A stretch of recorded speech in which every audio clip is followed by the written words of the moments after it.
1/5 in the Philippines this year, delighting the public and indicating that perhaps President Rodrigo Duterte's deadly anti-drug campaign, which stirred international outrage over human rights issues, is deterring crime.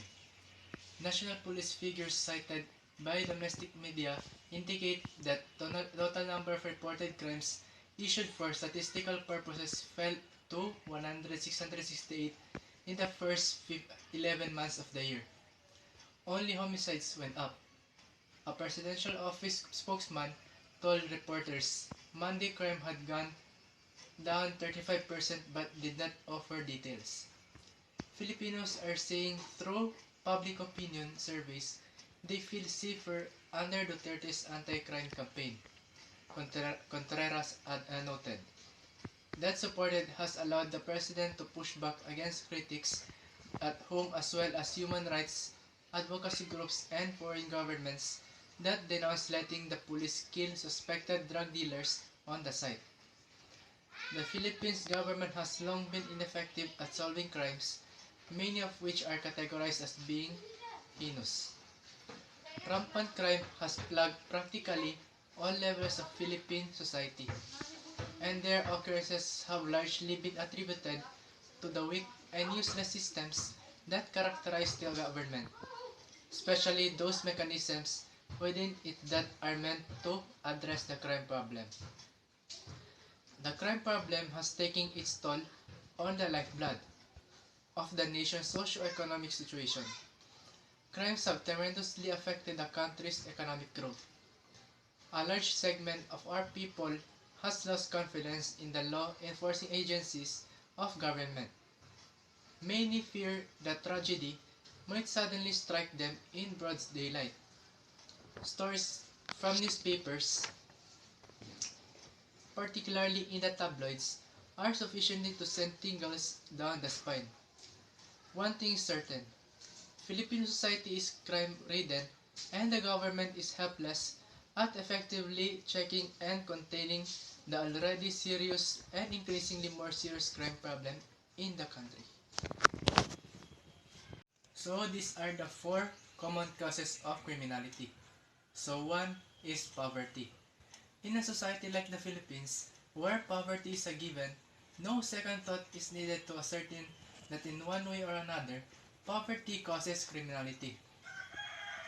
Crimes are committed in areas where the urban poor live, and their occurrence is quite regular. Poverty may not be strictly identified as a direct cause of crimes, but certain circumstances brought forth by and within a situation of poverty cause them. Number 2 is abuse of power.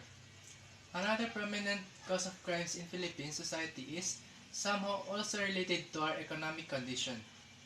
It is not the type of crime perpetrated by people in a situation of poverty, but one that terribly affects them. It exploits the economic weakness of the poor, and none but the poor are the unfortunate victims of its ravaging onslaught. This cause of crime is. So 3 is drugs.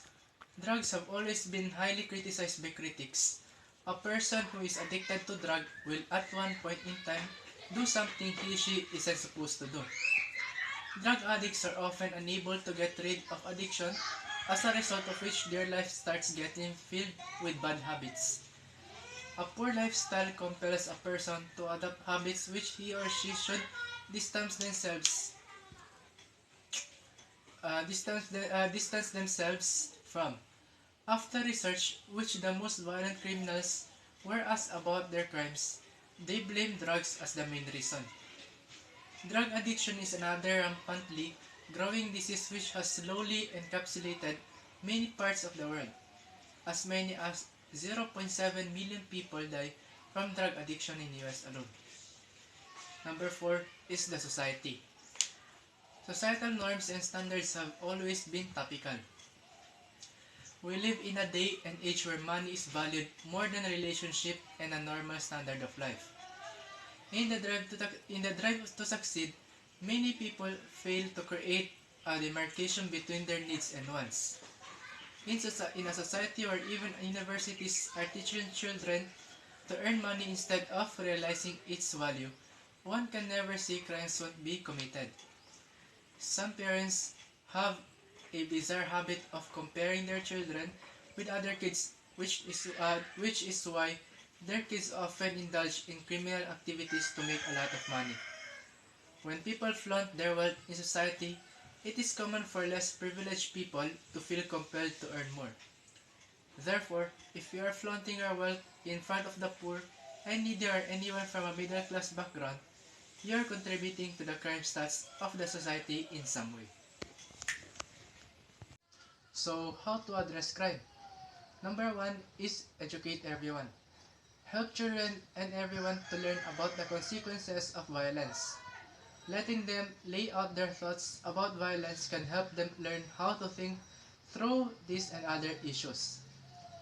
Additionally, educate children and everyone on how to handle conflicts and problems without using force. Teach children, in particular, that bullying is wrong. Help them learn to say no to bullies. Last but not the least is strengthen the community.